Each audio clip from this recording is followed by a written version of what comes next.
8 से 10 दिन हुए नहीं है और ये रेलवे दुर्घटना पहली दुर्घटना है रेलवे की, मतलब उनकी 3.0 की सरकार में। तो कहीं ना कहीं ऐसा नहीं है कि मोदी जी के 10 वर्षों की सरकार में रेल दुर्घटनाएं बहुत हुई हैं, ठीक है, पर कहीं ना कहीं सरकार को इस पर मंथन करके अपने मंत्री को चेंज करना चाहिए। देखिए पुरानी सरकारें भी थी, पुरानी सरकारों में भी एक्सीडेंट्स हुए हैं, ऐसा नहीं है कि इस सरकार में। अभी मंत्री बने, आप मंत्री को चेंज करना चाह रहे हैं। अश्विनी वैष्णव 10 वर्ष लगातार 5 वर्षों से लगातार रेल मंत्री थे, ठीक है। उससे पहले पीयूष गोयल थे, उससे पहले कोई और भी थे, ठीक है।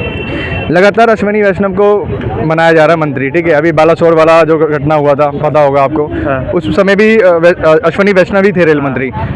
3.0 की सरकार में रेल मंत्री अश्विनी वैष्णव है और पहली दुर्घटना रेल। तो कहीं ना कहीं अपनी जिम्मेदारी को समझते हुए रेल मंत्री जी को इस्तीफा देना चाहिए। आखिर रेलवे में क्या कुछ विकास या टेक्निकल डेवलपमेंट होना चाहिए जिससे इस सब घटनाओं को रोका जाए? जैसे कि एक कवच का बात किया जा रहा है, अश्विनी वैष्णव हमेशा अच्छा कवच। देखिए हमारा देश 5G की स्पीड 5G पे चल रहा है, ठीक है। अगर रेलवे की बात की जाए तो टेक्निकल वे की बात की जाए तो आए दिन रेलवे में कहीं ना कहीं हादसे आपको सुनने को मिलेंगे, कहीं ना कहीं एक्सीडेंट, किसी में कहीं 10 लोग मरते हैं, किसी कहीं 100 लोग मरते हैं, कहीं 500 लोग मरते हैं, पर सरकार इस पर मंथन नहीं कर रही। इसमें सरकार अपना स्ट्रिक्ट एक्शन नहीं दिखा रही। मतलब मोदी जी चले गए वहाँ पे, बालासोर वाले में चले गए थे मोदी जी, वहाँ पे थे, अश्विनी वैष्णव थे।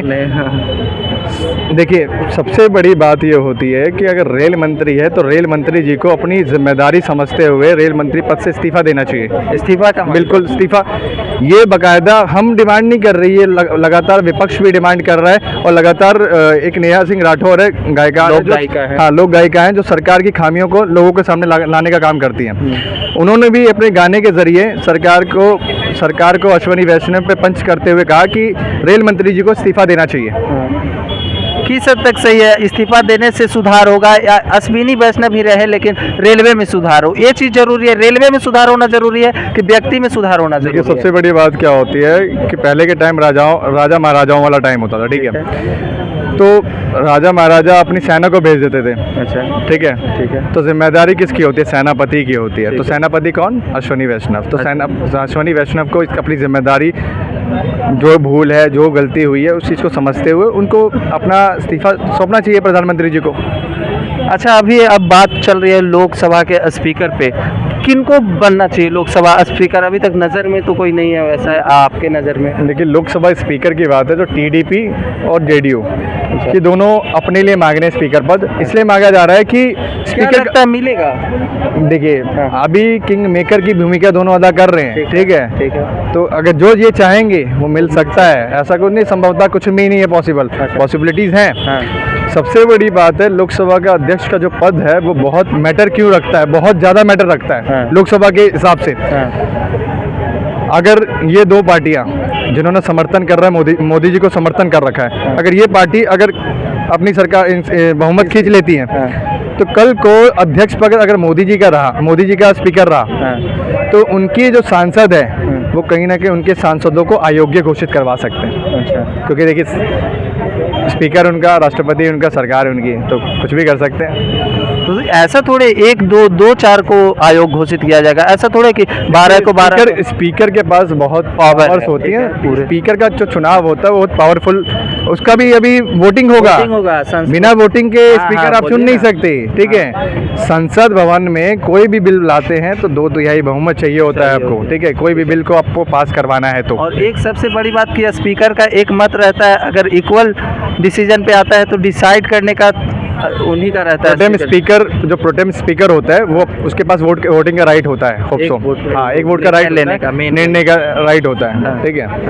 और क्योंकि देखिए ऐसा नहीं है कि जहाँ पक्ष भी इतना मजबूत है तो इधर विपक्ष भी उतना ही मजबूत बैठा हुआ है। विपक्ष राह देख रहा है कि वो लोकसभा स्पीकर का नाम सुनने के लिए बेकरार है। अगर टीडीपी और जेडीयू की तरफ से अगर संभावित नाम नहीं जाता, ठीक है, तो यहाँ इंडिया गठबंधन खेला कर सकता है। यहाँ जेडीयू अगर टीडीपी खड़ा कर, अगर नहीं स्पीकर मिल पाता है ये लोग के मन से, नीतीश कुमार और उनके मन से टीडीपी वाले के, तो क्या लगता है अपना समर्थन वापस ले सकते हैं? देखिए टीडीपी और जेडीयू में अभी एनडीए में राड चल रही है। हाँ। राड ये चीज़ की चल रही है, स्पीकर पद को लेके चल रही है। चंद्रबाबू नायडू तो शायद खुश हैं अब। नहीं देखिए मुख्यमंत्री। अभी राजनाथ सिंह जी को लगाया गया है इन चीज़ों को हाँ। समझौते को सुलझाने के लिए, राजनाथ सिंह को लगाया गया है, अच्छा। ठीक है, इन दोनों को मनाने के लिए। अच्छा। अरे कितना चीज़ लेंगे मोदी जी, सारा तो रेल ले लिए, वित्त ले लिए, ठीक है, और गृह ले लिए, ठीक है, रक्षा ले लिए, हाँ। कृषि ले लिए, अरे कितना लेंगे, हाँ। कितना, सब तो ले ही लिए हाँ। हैं। हाँ। अध्यक्ष पद भी मांग रहे हैं, अरे अध्यक्ष पद तो दे दो यार, झुंझुना तो पकड़ा दिया आपने मोदी जी, कम से कम उनको अध्यक्ष तो दे दीजिए कि कम से कम वो एक चीज़ से तो सेटिस्फाई रहे, एक चीज़ से खुश रहे। अगर ये भी छीन लेंगे तो कल को आपकी सरकार खिंचका के भाग ना जाए। अच्छा एक बात बताइएगा, जीतन राम मांझी एक सीट लाते हैं और उन्हें मंत्रालय मिलता है, वो भी एमएसएमई मंत्रालय, सूक्ष्म एवं लघु उद्योग मंत्रालय। हाँ, लघु उद्योग मंत्रालय दिया गया है, जिसमें देखिए शिंदे गुट जो महाराष्ट्र का जो मुख्यमंत्री है विरोध में है, अभी भी विरोध में है। बेशक ये अंतर दिखाने की चीज़ें हैं कि हम मान गए हैं, ये चीज़ें खुल के शिंदे जी ने नहीं बोला ये बात कि हम मान गए हैं, ठीक है, कहीं ना कहीं विरोध है। 7 सीटें वाले व्यक्ति को आप केंद्रीय राज्य मंत्री का पद दे रहे हैं, ठीक है, और 1 सीट वाले व्यक्ति को आप केंद्रीय मंत्री का पद दे रहे हैं, तो कहीं ना कहीं दो भाव में तो बात कर रहे हैं ना मोदी जी। तो वो चीज़ है। यहाँ पर चिराग पासवान जी को भी 5 सीट होने के बाद भी आपने सेंट्रल मिनिस्ट्री का पद दे दिया, वहाँ 7 सीटों वाले व्यक्ति को केंद्रीय राज्य मंत्री का पद, तो कहीं ना कहीं गुस्सा, भेदभाव तो होगा, कहीं ना कहीं भेदभाव भी, और कहीं ना कहीं आपसी गुट में गुस्सा तो होगा ही होगा। अच्छा, चिराग पासवान एक युवा मंत्री होने के कारण क्या कुछ विकास बिहार में दिखेगा उनका? देखिए उनको तो पिताजी की जागीर मिल गई, अच्छा। पार्टी भी उनको मिल गई, अच्छा। पद भी मिल गया, मंत्रालय भी पिताजी वाला मिल गया, अच्छा। तो वो कहते हैं कि सोने की थाली में लेके पैदा हुए हैं वो। तो ये चीज़ तो उन्होंने तेजस्वी यादव को, देखिए सबसे बड़ी बात है संघर्ष तो देखा ही नहीं उन्होंने, ठीक है, हाँ। संघर्ष तो देखा ही नहीं उन्होंने। संघर्ष क्या है, पिताजी का टैगलाइन था ना, रामविलास पासवान टैग लगा हुआ है, हाँ। तभी तो चिराग पासवान फिल्म को लोग जानते इंडस्ट्री हैं। में थे तब तक कोई जानता भी नहीं था। कहाँ जानते थे लोग, जानते थे चिराग पासवान को, हाँ। या सिर्फ और सिर्फ राजनीति में जब से चिराग पासवान है, सिर्फ और सिर्फ वो अपने पिताजी की वजह से ही लोग चर्चाओं में हैं। तो तेजस्वी यादव भी तो कहीं ना कहीं चिराग, मैं तो तेजस्वी के लिए भी बोलूंगा वही बात मान रहे हैं ना ये चीज़? बिल्कुल, मैं आखिरी एक्सेप्ट करता हूँ। हाँ। एक चीज़ बताइए ना, एनडीए के कई सारे ऐसे नेता हैं, हाँ। पीयूष गोयल, हाँ। उनके पिताजी को भी जानते ही होंगे आप, हाँ। ठीक है, हाँ। धर्मेंद्र प्रधान, केंद्रीय शिक्षा मंत्री हाँ। देश के, हाँ। उनके पिताजी को भी जानते ही होंगे आप, हाँ। ठीक है, अनुराग ठाकुर अच्छा। मंत्री थे, खेल मंत्री थे, वित्त मंत्री, केंद्रीय राज्य वित्त मंत्री, ठीक है, अनुराग ठाकुर, हाँ। सुषमा स्वराज, बांसुरी स्वराज, जानते हैं, हाँ। लोकसभा अध्यक्ष, लोकसभा नई दिल्ली लोकसभा से सांसद चुन के आई हैं। अच्छा। ऐसे अनेकों उदाहरण है भारतीय जनता पार्टी में परिवारवाद के, ठीक है, परिवारवाद की बात ना करें तो ठीक है भारतीय जनता पार्टी वाले।